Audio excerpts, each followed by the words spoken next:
experienced on multiple levels. Somebody said eating, cooking and eating. That satisfies the tongue and belly, right? Somebody said cleaning.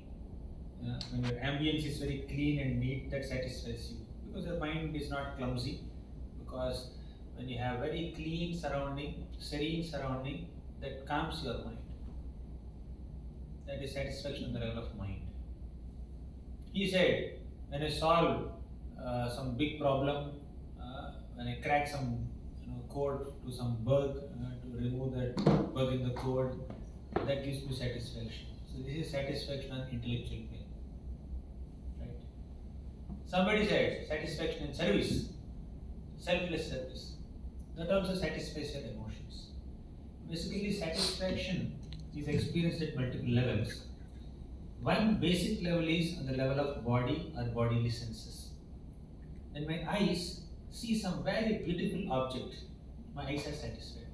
As soon as I came, I saw white frame, yellow frame, and black frame. Jagannath, Subhadra, Baladeva. So that satisfied my eyes. Right. On a spiritual plane also that gives some satisfaction. Okay, but let's talk about satisfaction on the plane of senses at this moment. So when I see something beautiful, my eyes are satisfied. When I hear something sweet, my ears are satisfied. When I smell something very fragrant, my nose is satisfied.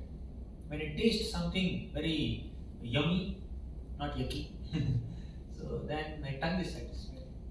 When I touch some soft object, then hands are satisfied. As soon as I came, I saw this tool, and I saw this beautiful pattern here, mandala or terracotta line drawing.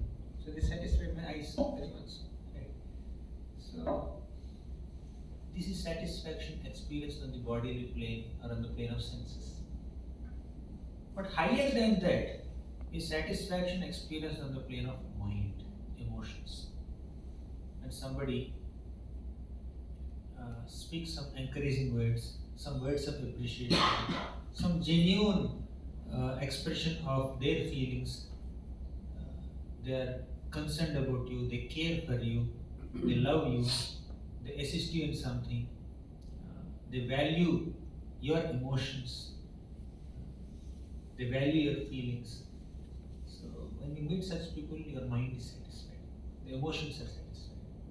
Similarly, when you solve a very, very tough problem, or when you understand some deep philosophical point, or something very technical in your books, then that will give you some intellectual satisfaction. And one more level is there.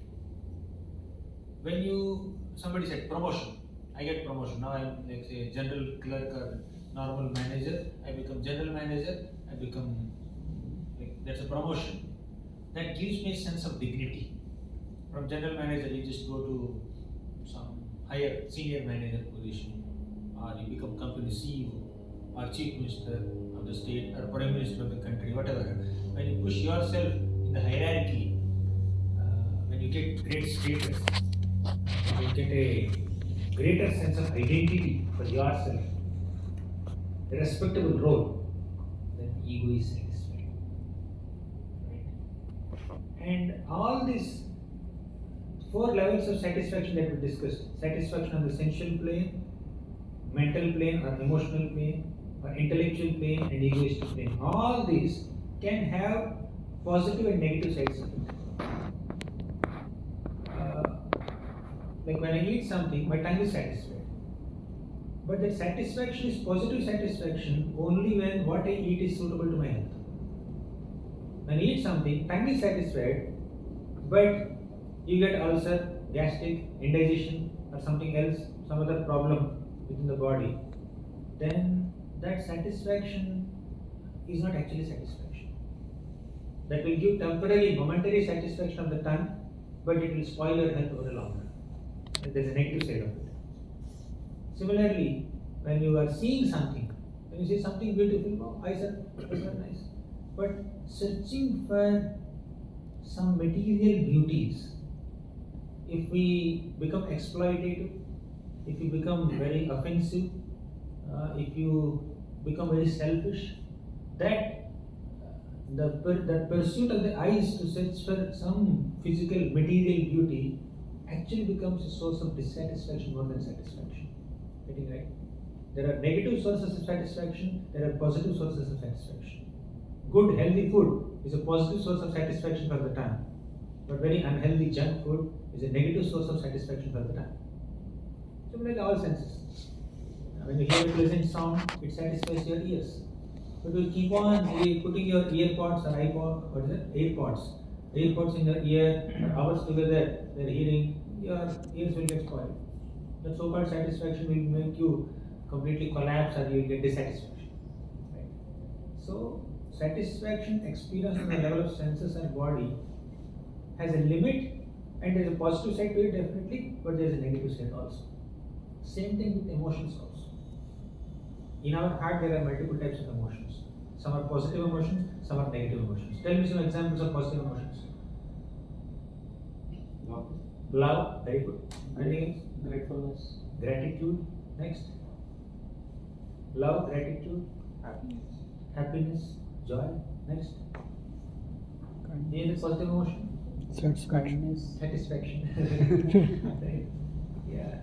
What about negative emotions? Tell me some examples of negative emotions. Anger, correct. Envy, hatred, lust, greed. These are negative emotions. So there is some emotional satisfaction one derives by having some love for someone. But if they have love towards someone who is unworthy of that relationship, unworthy of your love, then that endeavor to derive that emotional satisfaction by investing love and affection in someone who doesn't deserve it will become a source of dissatisfaction for us. Once upon a time, a great king named Gauranga invested so much of his love and affection and attachment towards a heavenly damsel named Urvasi. But at one point, Urvasi left him. Then Gauranga became very dissatisfied. And after some time, he saw her at Kurukshetra. Again, he is running behind her. So he wanted some emotional satisfaction in a relationship with her.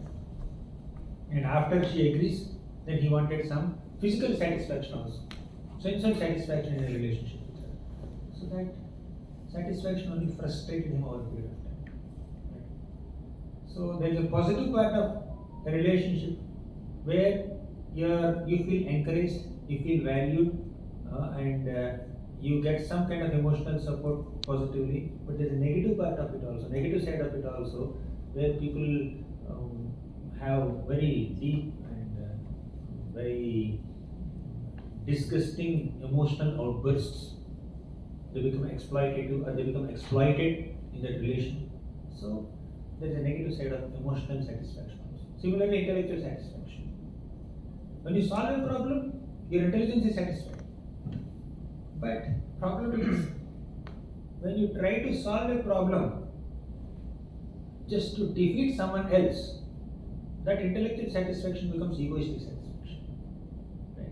Or even if you don't compare with someone else, if you are trying to solve a problem using your intelligence, and if the problem is beyond your capacity to solve, still you are trying to exercise your intelligence so much, you are working so hard, not knowing that it's beyond your capacity, that will only frustrate us. Every time you don't have to derive satisfaction and intelligence. Better borrow some intelligence from someone who is more experienced than you and me. Let them solve your problem. Some people say, I could solve problem. I will do it on my own. So we will say like that. An egoistic satisfaction. Of course, all of us need a sense of satisfaction for our ego.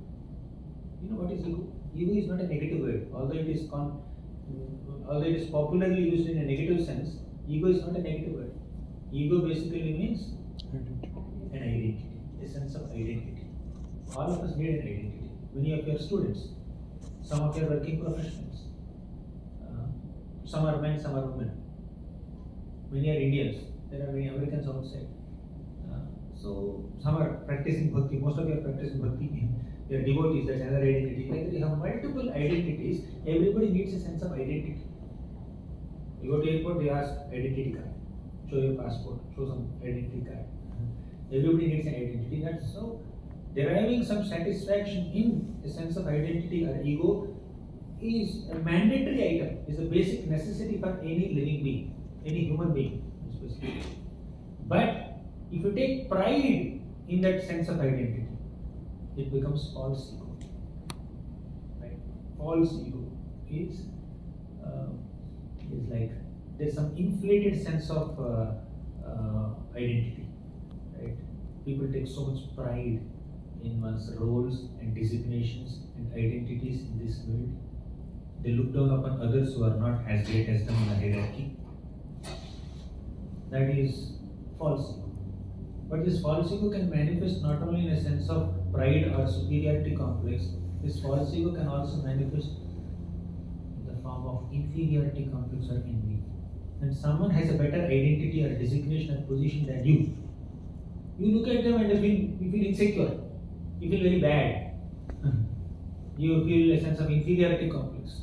That is another side of ego, false ego. Right?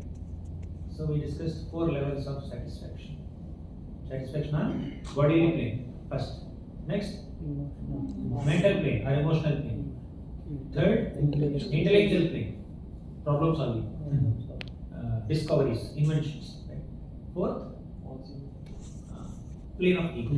And all these 4 levels of satisfaction have their positive sides and negative sides. Clear so far? Systematic? Clear? Now let's speak about the 5th level of satisfaction. Prabhu, one question. Yes, please. So, all these satisfaction are also sort of to some extent temporary, right? So, I mean, like after a couple of years, probably same thing can't satisfy, right? Even if you derive some positive satisfaction on these 4 planes, they are temporary. That's why I am telling 5th level of satisfaction. So all 4 levels are temporary. Agama, apari, aritya, tapsitikshasya. Why? Because body is temporary. Any satisfaction derived on the body must be temporary only. When the body is young, that gives some satisfaction. When it becomes old, satisfaction is gone. When their heads are black, very good hairstyles, and that gives a sense of satisfaction.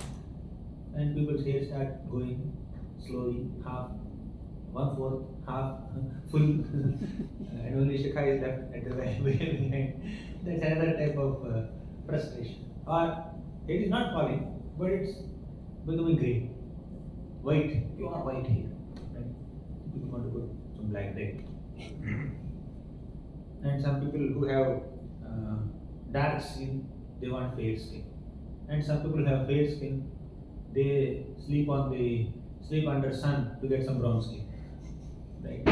So their satisfaction on a bodily plane is based on the skin color. People who are having little brownish complexion, they put one thick layer of cream on the face to make them look white. But there are some people who have too much pale complexion, they lie down on sun or sun lamps to make their skin turn brown. So they derive satisfaction in that way. So we are not saying who is right and who is wrong. We are saying different people derive satisfaction at different levels. In fact, most of the human beings derive satisfaction at all 4 levels. Sometimes that indeed is positive, but sometimes it is negative also. But whether it is positive or negative, it's temporary. Ultimately, the satisfaction derived through senses or mind or intelligence or ego is all temporary. Therefore, we need to discuss about the 5th level of satisfaction. Our presentation begins now. We just did warm up. After wind up, after your wind up, we are just doing some warm up. So the 5th level of satisfaction is satisfaction on the level of soul. Because we are not bodies, we are souls. The first level of satisfaction is on the level of body, gross, visible body. The next 3 levels are on the level of subtle body. There is something called Sukshma Sarira. The constituents of the Sukshma Sarira are mind, intelligence, ego, man, buddhi, ahankara. So the 2nd, 3rd, 4th levels of satisfaction we discussed today are on the level of subtle body. Mind is not visible, intelligence is not visible, ego is not visible, but it exists. It definitely exists. All 3 exist. And we derive that satisfaction at that level multiple times.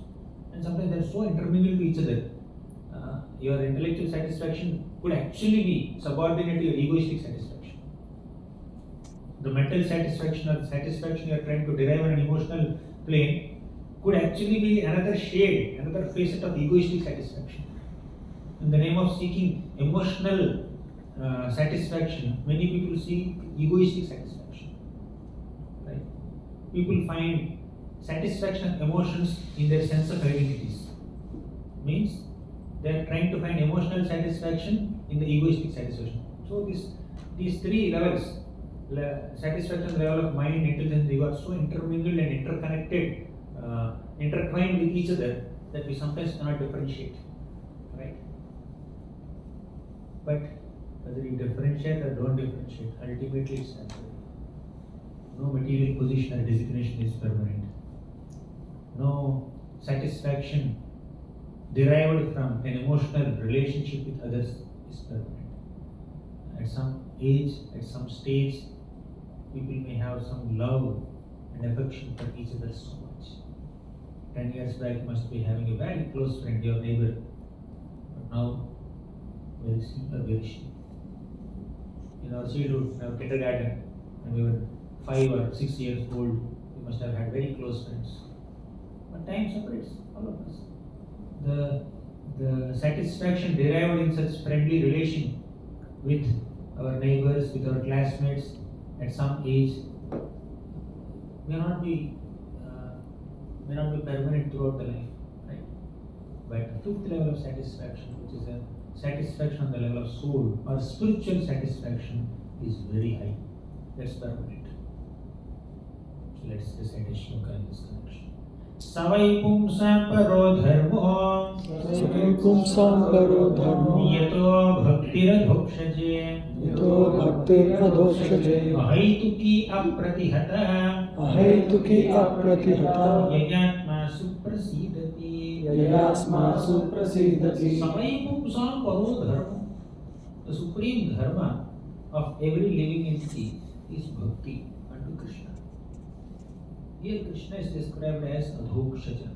You know what is Adhokshaja? Tell me.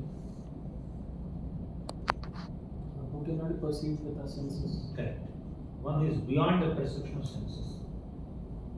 Adhokshaja. Ja means that which is born of. Akshaja means that which is born out of eyes. Right? Aksha means eyes. Akshaja means that which is born out of eyes. What is born out of eyes? Tears? No. That which is born out of eyes is our visual perception, is an understanding. So when I see with my eyes, when I see this cup, I understand something about this cup. This is a cup. It can hold some liquid, some beverage, right? In it, and it is some little greenish gray in color. It's made of ceramic type, something else, some material. And it may be it can hold 150 ml or 200 ml. So there is some information. I only saw it, but my vision of this object is giving me so much knowledge, right?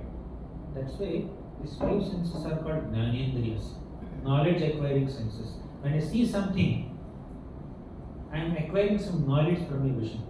When I hear something, we are acquiring some knowledge through ears. When you smell something, you are acquiring some knowledge. Therefore, these are called Jnanendriyas. Is getting too technical? I can speak some stories also. But let's understand things more intellectually. Problem solving. So, whenever our senses are coming in contact with sense objects, we get some knowledge. Therefore, they are called Jnanendriyas or knowledge acquiring senses.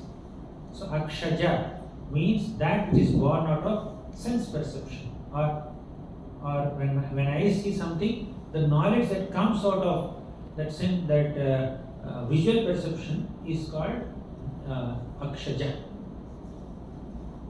Now, in the place of Aksha, you can put Shruti, means you can put ears also. We put all senses in the place of eyes.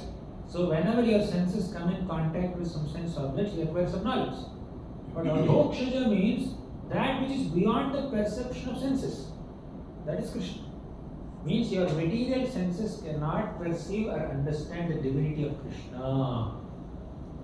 spiritual knowledge or spiritual understanding about the Almighty God is not a result of sense perception.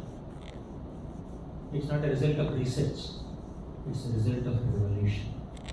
When the Lord reveals Himself to us, then we will be able to understand revelation.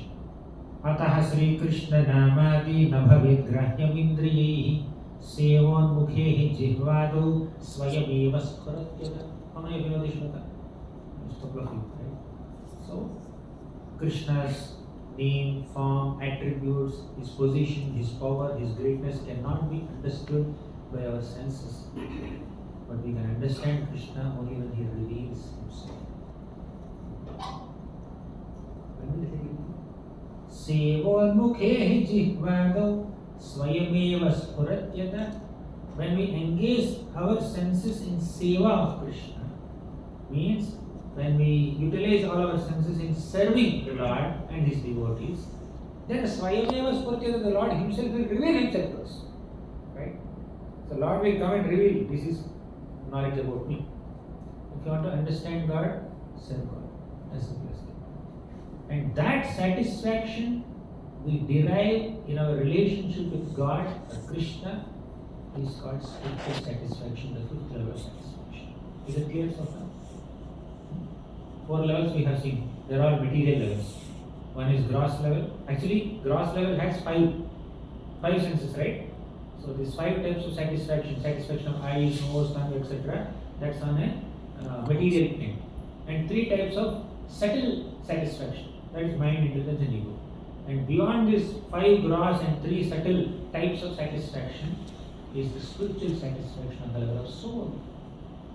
The satisfaction derived in our relationship with Krishna, the satisfaction derived in our emotional bonding with Krishna is spiritual satisfaction. Now, on the level of the fifth level of satisfaction, on the plane of spiritual satisfaction, all the other 8 levels of satisfaction are included.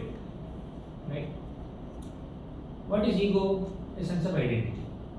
When you identify yourself as an engineer or a doctor or a student or a teacher or a lawyer or an actor or a YouTube influencer or a life coach, new designations, new identities.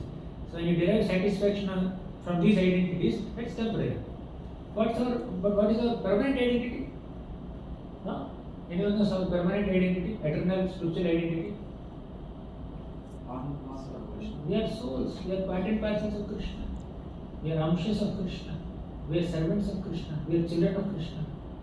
So, deriving satisfaction in that permanent identity as children of God, servants of God, amshas of God, is spiritual satisfaction. You have an eternal, permanent bonding, connection, relationship with Krishna, with God. Krishna said in the Bhagavad Gita, I am not saying, Mama Ivamsho Jiva Loke Jiva Bhutasana. Mama Ivamsho. All these jivas, all the living entities, all of us are His amshas. We may be meeting for the first time. Maybe some people were there in the last year's session also, right? Who was there in the last year's session when I came here? 1, 2, 3, 4, okay, 6, 7 of you, right? So, we may be meeting for the first time or second time, but we have an eternal connection with each other. All of you are children of Krishna. I am also child of God, child of Krishna. Thus, all of us are spiritual siblings. We may be coming from different families, different dynasties, maybe different localities in the same country or different countries. Biologically, there is no connection. From the perspective of physical body or material or subtle body or gross body, there is hardly any connection. But all of us have a spiritual connection, spiritual bonding with each other. We are all spiritual siblings. We are all children of the same Father, Supreme Father Krishna. Aham bija pradah pitaha. Krishna said in the Bhagavad Gita. He is the Pita of all of us. He is the supreme source of all of us. Thus, we need to understand, at least intellectually, we need to understand that we are all connected to God eternally and derive satisfaction in that identity, that connection, that spiritual connection with God. That is spiritual connection, spiritual satisfaction. So, our original ego, our true ego is we are servants of God. Therefore, a satisfaction on the level of ego is included in the fifth level of satisfaction, right? What is there in the fifth level? On the level of soul, our bonding with Krishna gives us satisfaction. So that is spiritual satisfaction. So within that spiritual satisfaction, a satisfaction of ego is included. We are identifying ourselves as servants of Krishna. There is an ego element there. Then there is a satisfaction of intelligence also. How? By understanding the teachings of Krishna, by understanding the scriptures like Bhagavad Gita and Srimad Bhagavatam and many other Puranas and Vedas. So you derive some intellectual satisfaction in connection with Krishna. So you derive satisfaction on the level of ego by identifying yourself as servant of Krishna. You will derive satisfaction on the level of intelligence by understanding Krishna Tattva, philosophy connected to Krishna. You will also develop so much of satisfaction on the level of mind by emotionally connecting with Krishna by chanting Krishna's names, Hare Krishna, Krishna Krishna, Hare Hare, Hare Rama, Rama Rama, Hare Hare. Whenever you are chanting this name of the Lord, this mantra connected to Krishna, emotionally you are developing a bonding with the Lord. You are trying to use your mind to meditate on the Lord by chanting His names, Krishna, Krishna, Krishna, Krishna, Krishna. Thus your emotions are also satisfied. What about senses? By eating Krishna Prasadam, just now we all eat. By eating Krishna Prasadam, our tongue is satisfied, belly is satisfied. By seeing the beautiful form of Krishna, our eyes are satisfied. By hearing Krishna's flute song, our ears are satisfied. By smelling the flowers offered to the Lord's lotus feet, or by smelling the tulsi leaves offered to Krishna's lotus feet, most is satisfied. By embracing devotees, by touching the feet of Krishna's deity, our sense of touch is also satisfied. Thus, within spiritual satisfaction, all three levels of subtle satisfaction and 5 types of gross physical satisfactions are also included. Satisfaction at the level of sense are included. Basically, bhakti or devotional service means what? To engage all our physical, gross, visible senses and the subtle senses like mind, intelligence and ego in connection with Krishna. Jihve kiyetaya keshavam muraripum cheto bhaj sridharam vani dvandva samarchaya chitakatha shrutradvayatvam shrutu Krishnam lokaya locanadvaya harer gacchangari yugmanayam jighra ghrana mukunda pada tulasi murdhanna madhokshajam. This beautiful shloka from the Mukundamala Stotra, written by great Acharya called Kulashekharala from the South India. It says, use your nose in smelling the tulsi leaves offered to Krishna's lotus feet. Use your tongue in glorifying Krishna, chanting Krishna's names. Use your mind in thinking of Krishna's attributes. Use your ears in hearing about Him. Use your legs in going to His temple. Use your hands in His service. Then you are satisfied. Your soul is satisfied. Your body is satisfied, your mind is satisfied, your intelligence is satisfied, everything is satisfied. All levels of satisfaction are included in this highest level of satisfaction on the level of soul. When you try to satisfy your soul by devotional service, then all others are included. And here there is only positivity, no negativity.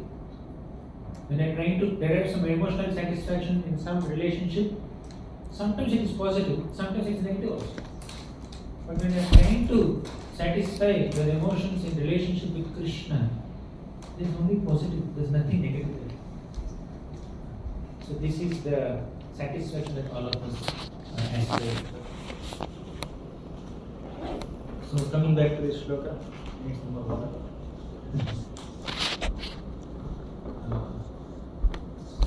Savai pumsam paro dharmo yato bhaktiradhokshaji ahaituki apratihata yayatma suprasidati. The supreme dharma of every living entity is to serve Krishna, and that service to Krishna is of 2 types. I'll come to this, but let's come to this understanding of dharma. How many of you know the word dharma? Just raise your hands if you know the meaning of the word dharma. If you have heard the word dharma any time. What is your understanding of dharma? The word dharma. Righteousness. Righteousness is dharma, correct? Any other understanding? Any other meaning? Yes. To follow the instructions ordained by the Lord. Okay, to follow the instructions of the Lord coming through the scriptures. That is dharma, correct? Anything else? Responsibility is dharma, excellent. Anything else? Following your inner nature. Following your real nature. Wow, you are close to the ultimate definition. Yes. Anything else? Soul's purpose. Soul's purpose is dharma. Okay. Any other definitions of dharma? Constitutional nature of the soul. Very good. Anything else? Social order. Social order. Correct. Dharma. Ashrama dharma. Correct. Anything else? A set of values, virtues, morals, principles, duties that we are supposed to perform. All these are part of dharma. All of you are correct. But a couple of people spoke the core definition of dharma. When you say duties are your dharma, that's correct. As a teacher, you have to teach, that's your dharma. As a student, you have to study, that's your dharma. As a builder, you have to make buildings, that's your dharma. As a doctor, you have to treat patients, that's your dharma. As a patient, you have to take medicines, that's your dharma. Right? Definitely, all these are dharmas. Values, virtues, morals, principles, righteousness, all these are dharma. But someone said constitutional nature. And you said following instruction. You said something? Our nature. Innate nature. That is dharma. For example, water is wet. Can the water be dry? Being wet is its dharma. Quenching your thirst is its dharma. If it doesn't do that job, it cannot be called water only. You cannot drink oil now. I asked him, can you get some water? He gives me this bowl full of oil. Will it quench my thirst? Because oil's dharma is not to quench thirst. It is to add some flavor or taste to your food. But water is water, oil is oil. Right? When you take bath in oil, for example, water is very cheap. I need to take bath with something very costly, very expensive. Okay, get 2 drums of oil. I'll take bath in oil. Will you be considered you have taken bath?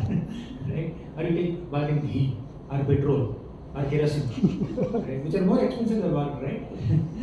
So the expense doesn't work. Water's dharma is to purify us. Only when you drink water, that will quench your thirst. Only when you bathe with water, that will clean your body. Any other ingredient you bathe, although it is expensive than water, 10 times or 1,000 times more expensive than water, you will not be considered clean. If you take bath with oil and then go to an interview, you will say first take a bath and come. I take a bath already. Oil bath and water bath. They will send you that. They will not interview you. So the dharma of water is something. Similarly, stone, it has to be hard. Salt, it has to be salty. Sugar, it has to be sweet. Mirchi, it has to be hot. It has to burn your throat. If mirchi doesn't burn your throat, it cannot be called chili. If sugar is not sweet, it cannot be called sugar. Can there be spicy sugar anytime? Spicy sugar, salty sugar, pungent sugar, oily sugar. Sugar has to be sweet, no other taste. Because sugar's intrinsic nature is dharma, is its dharma. So intrinsic nature of sugar or dharma of sugar is to be sweet. Similarly, what is the dharma of soul? To be student, to be teacher, to be engineer, to be doctor, to be life coach, to be social media influencer. All these are external dharmas, temporary dharmas. They have a beginning, they have an end. You are a student up to 20, 22 like that. We said I am 22 and I completed my bachelor's. I will not study anymore. I will work now. Right? I will do job now. Right? So that student identity is gone. It's finished now. Dead. Maybe he will become some Catholic student later. Hi, Prabhu. But the soul's dharma is that which never changes. The dharma of soul is to love Krishna and serve Krishna. That's what the shloka says. Savai pumsam paro dharmo yato bhaktiradhokshaje. The dharma of every soul is to perform bhakti unto Krishna, who is also called Adhokshaja. We already know what is Adhokshaja. Krishna is beyond the perception of senses. So this is our dharma. And that dharma or that bhakti unto Krishna must be performed in 2 modes. One ahaititi mode, second apratihata mode. Ahayataki mode means selflessly, without any expectations in return. You go to your friend's birthday party, offer him some gift, pen or pencil, or some shirt, or some iPhone, or some flower vase, something you offer. If you're expecting something in return, you offer him. What return is he going to give you? He's not holding anything. Will he give you any return gift or not? If you go with that expectation, your gift cannot be called gift. Gift means by default you have to selflessly give without expecting anything in return. If you are expecting a return gift, it's not called gift only, right? Similarly, when you are serving God, you should not expect anything in return.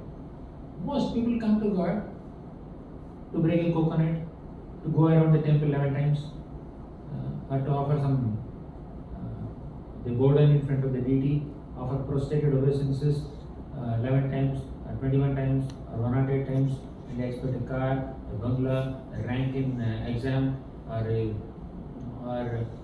good job in some company, or some success in some interview. This is what they expect. That's transaction, that's business, that's not bhakti. Don't mix bhakti with business. So the dharma is bhakti. The eternal dharma of every soul is to perform bhakti, and that bhakti has to be done selflessly without any expectations in return. That is called ahayataki mode.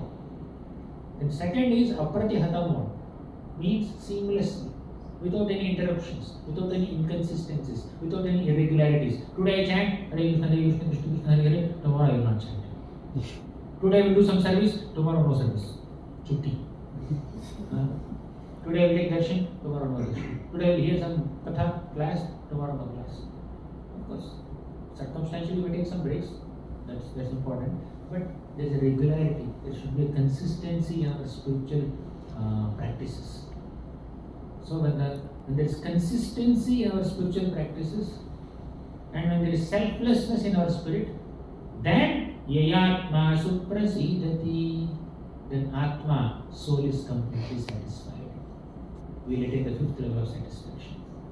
You understand, right? Fifth level of satisfaction is satisfaction on the level of soul.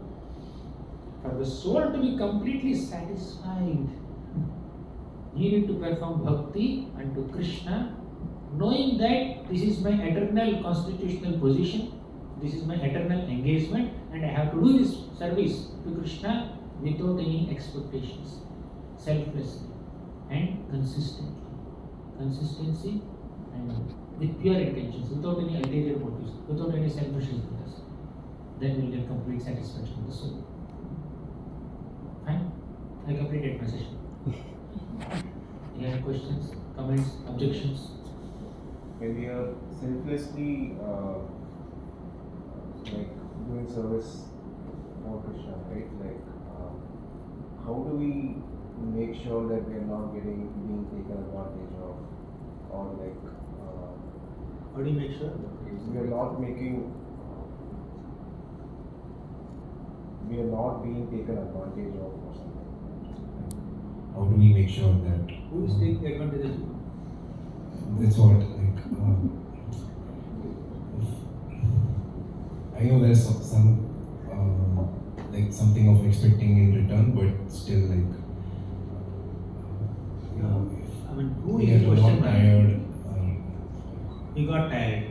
Not tired. I meant like let's say our resources and everything is like being drained, and we are getting Bankrupt.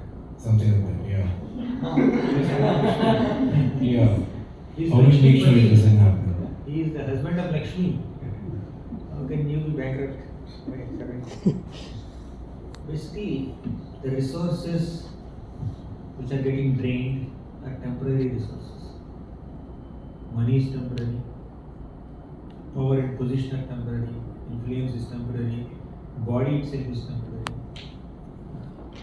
But as long as they are with us, if we use them in the service of the Lord, we will get a spiritual body. You will not be exhausted, your resources will not be exhausted, you will get spiritual resources. You will say your body gets exhausted, tired, may die also, but after death, what will you get? You will get a spiritual body, not material body. Right? However, I acknowledge your question. That's why I ask who exploits.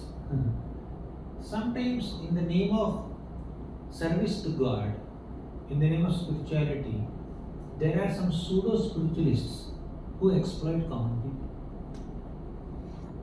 There have been instances in the universal spiritual history where some so-called spiritual figures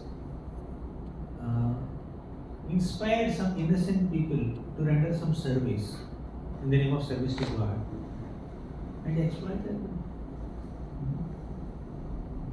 What's the right word you used? Some word you have used. Exhaust. Exhausted. Exhausting worries. Exhausting worries, yeah. So people may get exhausted, people may get tired, people's resources may be drained, they may be even exploited also. Financially exploited, emotionally exploited. Unfortunately, some people are physically exploited also in the name of spirituality. Therefore, we need to confirm one thing. Whenever a sadhu or a spiritual figure is giving us some teachings, are these teachings based on his or her own mental concoction, or is there any scriptural reference? You need to always be aware of a triangle: Guru, Sadhu, and Shastra. Guru means a spiritual teacher. Sadhu means a saintly figure, saintly personality. Generally, he may not be personally your teacher, he may not be acting like a guru, but he is a saint, great saint. Then Shastra means scripture. All three should confirm with each other. When some spiritual guru or some saintly figure is coming, a sadhu or a guru is coming to and telling, what he is saying, is it in line with other sadhus' teachings or not? Is it in line with the scriptures or not? Is there any consistency in the teaching, or is he just creating something of his own? So that evaluation we need to do. Therefore,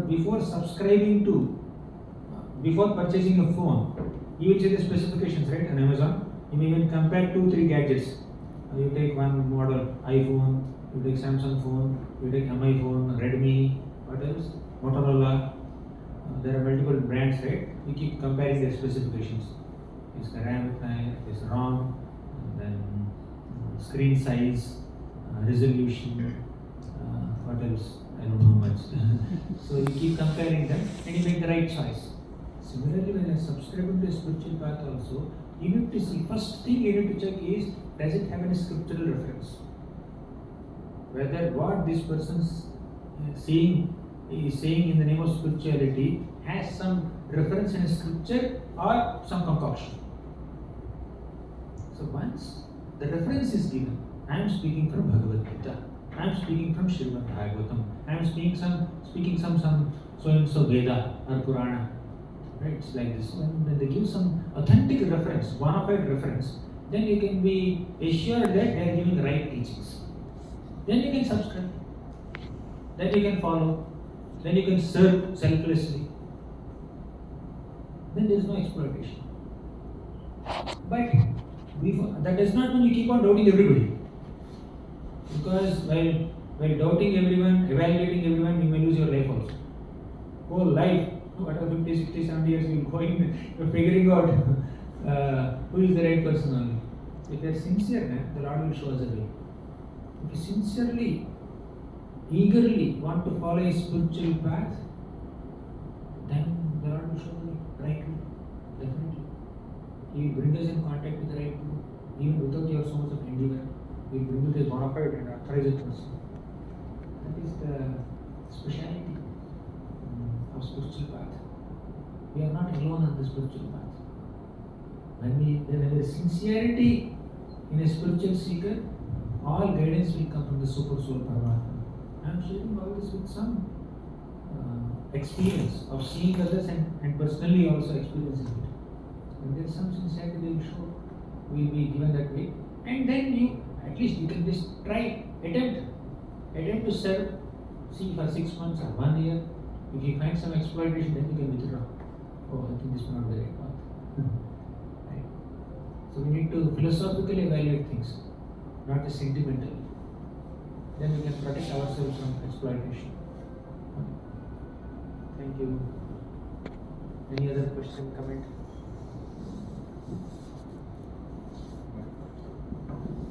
Darshan, Prabhu.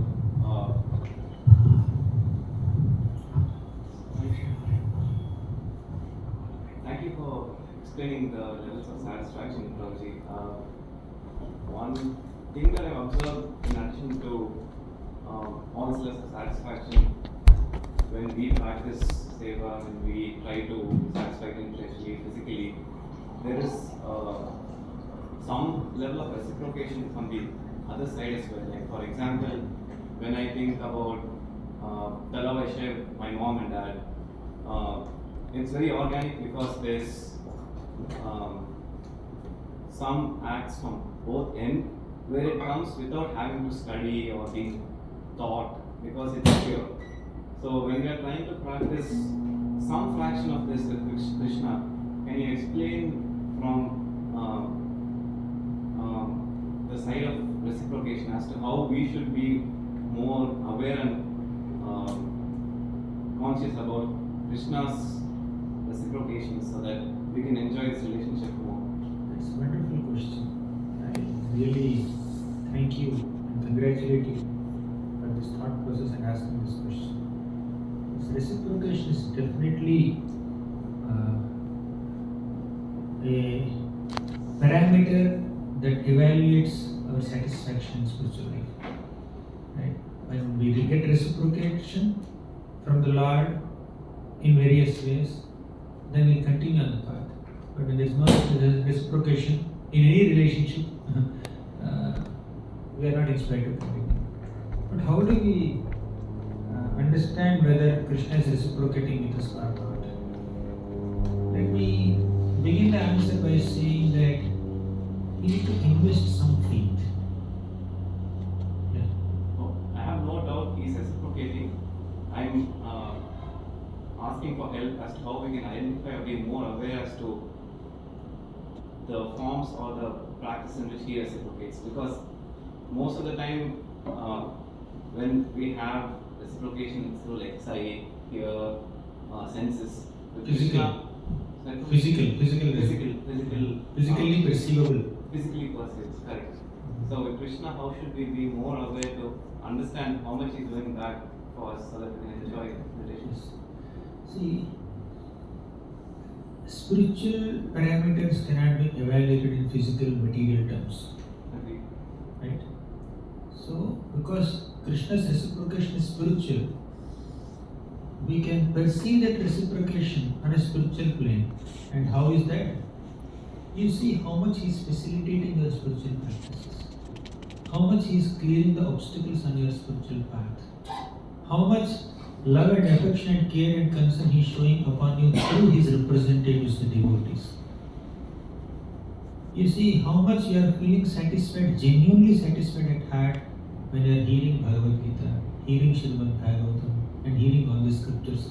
Sometimes when you are hearing directly the pastimes of Krishna, Krishna's Vrindavan pastimes, or some deep insights on some shlokas of Bhagavad Gita, or some stories within Bhagavatam where Krishna reciprocated with the fruit vendor. Just by hearing how devotees received that reciprocation from Krishna and sincerely introspecting, did Krishna reciprocate like that with me? I may not be seeing his form physically with my eyes, but at least did he make some arrangement in my life so that my spiritual life goes smooth, so that I can, so that I perceive some blessing. I perceive some blessing that I received in my life. So you can, if you are little introspective, gratefully introspective, introspection guided by gratitude, not introspection guided by complaints or some cynical attitude. But when we introspect sincerely, honestly introspect, guided by our gratitude to whatever we have received and count our blessings, we will see Krishna has reciprocated much more than what we deserve. I would say, if I were in a position to to give all the spiritual privileges that I have received to someone in my consciousness, I would not give. But it is only because of causeless mercy of Krishna and his representatives that I received all the spiritual privileges that I have today with me. I don't think I deserve to chant the names of the Lord. I don't think I deserve to read Srimad Bhagavatam and speak Srimad Bhagavatam. I don't think I deserve so much of love and affection of all these, so many devotees across the globe. So much of love and affection I'm receiving from multiple places, from multiple devotees. What did I do to receive all that? I did something which is receiving Krishna's grace. That's all. Because Krishna has been merciful upon me, his representatives are also showing some love and affection. So, if we honestly introspect, we can see Krishna has reciprocated with my little attempt immensely. I took only one step towards Krishna, but looks like he has taken 100 steps towards me, and his steps are bigger than mine. Thank you. Thank you. We'll conclude here. If I one last question. Yeah. So, my question goes back to Dharma on reaching the fifth level of satisfaction.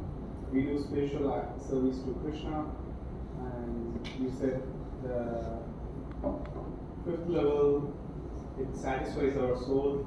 So my question comes down to, everything we do is connected. So for example, someone who runs a business eventually creates jobs or pays taxes. So when you say like serving the Lord satisfies the fifth level satisfaction, there's these indirect effects, right? So for example, the person who delivered the flower for the puja today is someone who we don't know, but eventually he did not know whether he's delivering puja or something else. Or I am paying taxes, or the business person who is creating jobs or infrastructure. Indirectly, everybody is connected. The tax money is going, somehow I'm driving a car. So, is there how do we connect that, even the material activities? Do you call that as a service to Lord, if someone is doing that? Or do you call that as, this is not directly worshipping the Lord? This is indirectly they are pursuing material things, but it is trickling down to helping others. Okay, got it. So, do you consider that as a worship to Lord? Okay. Work is worship. Do your duty, that is worship. So basically, the understanding is like this. There is something called the concept of karma. What is karma? The basic meaning of karma is work, action, right? But karma word is also used to indicate reaction to an action. Karma is action, karma is reaction also. But karma word is also used to indicate the whole chain of actions and reactions. And the karma is of three types. One is papa karma, second is punya karma, third is bhakti karma. Papa karma means sinful action. Punya karma means pious action that gives high grade material enjoyment. Papa karma gives us suffering. Then third is bhakti karma, a devotional activity or spiritual activity, which is meant for the pleasure of God. Right? So in this world, so many souls are absorbed in doing either first or second types of karma, papa karma or punya karma. Most people do impious karma, sinful activities, and quite a few people also do pious karma or good actions that give them good results.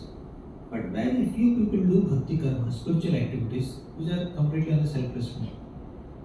But someone who has just recently subscribed to the path of devotion, he is just coming out in these first two types of karmas and trying to do the third karma. Right? But if he does some devotional activities with the right intention, even in the stage of practice also, the first two types of karmas are destroyed. Right? Karmadi nirdahati kintu cha bhakti bhajam govindamadi purusham tamaham bhajami.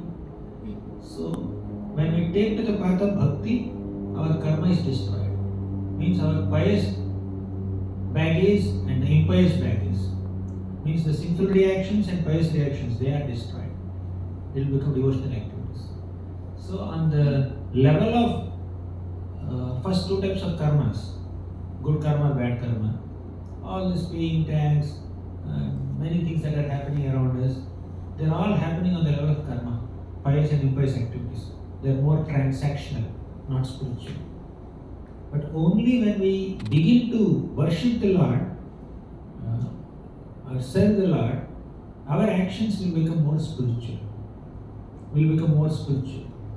And we are transforming our material activities into spiritual activities. On that level, there is no piety, there is no sin, there is no papa, there is no punya. There is only seva. Does it make sense? Does it connect to your question? Yeah, I think simplest form of my question is like someone doing a pious activity, is it considered as a worship to God? No. Pious activity will only, it's transactional, right? When you do pious activity, punya karma, you are expecting some pious credit for it.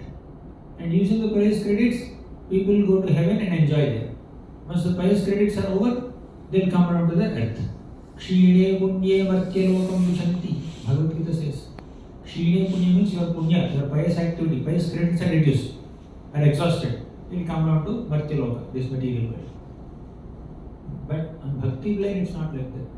There is no diminution. Neha bhikramana sosti pratyabhayo na vidyati smalpam yasya dharmasya trayate mahato bhaya. A little bit of spiritual action done as a worship of the Lord will go into eternal bank account. But if you do pious activities only, good activities, they are also material plane. Let me tell you, simple example. You are traveling in a train. In Indian trains, there are three types of compartments. I don't know locally what's happening here, but in Indian trains, there are three types of compartments: AC compartment, sleeper compartment, general compartment. You know that? You are aware of it, right?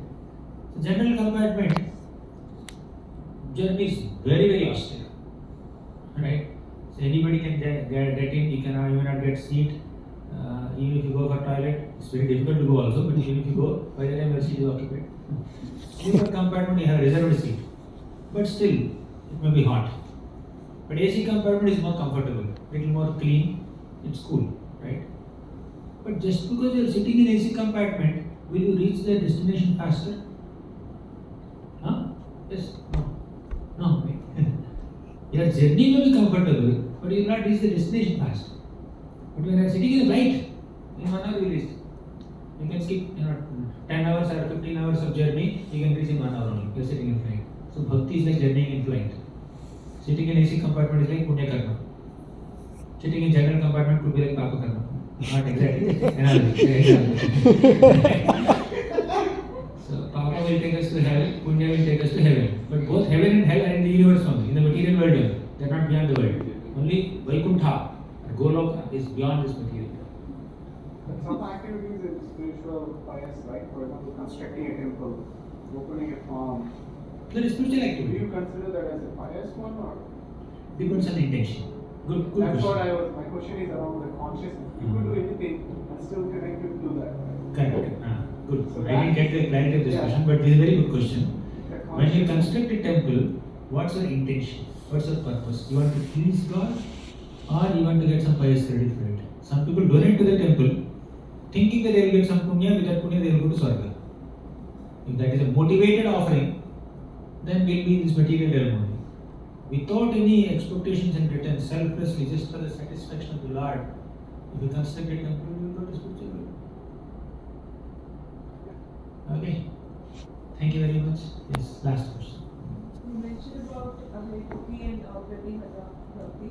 So consistency in bhakti could be to some extent in our control. We can try to be consistent, but being selfless, like sometimes, like somehow or the other, we are to some extent frustrated by material good, and that's why we started pursuing bhakti, and we have that motive of getting out of the clutches of the material world. So how do we approach selflessness?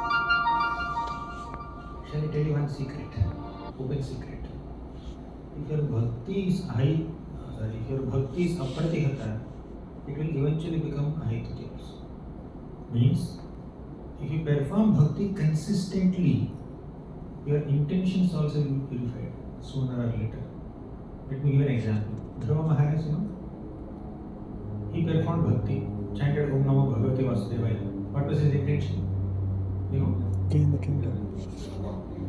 To attain a position superior to his great grandfather Brahma. With that intention, he performed bhakti. But by performing bhakti, within 6 months there is a purification in his intentions. His bhakti was not selfless. It was consistent, but it was not selfless. Right? Because of the consistency in bhakti, eventually his heart is purified, he becomes selfless. And after 6 months of tapasya, the Lord came in front of him, Vishnu came in front of him. He says, my God, I got a diamond now. I was desiring for some broken pieces of glasses. Both are shiny, but there is a difference in quality. So I was seeking to take revenge on my stepmother. I was envious of my stepbrother. I wanted a position superior to Brahma. This is disgusting. So he gave up all his bad intentions. He became completely pure. So when you consistently practice bhakti, your intentions will become pure, you will become selfless. So this motivated bhakti or bhakti done with agendas, it's called sakama bhakti. But if you perform sakama bhakti, eventually bhakti will remain, sakama will go away. It will disappear. Sakama will be completely eradicated. All our motivations, our selfish desires will be eradicated by sincere and consistent practice. Thank you very much. Granthara Srimad Bhagavatam ki jai.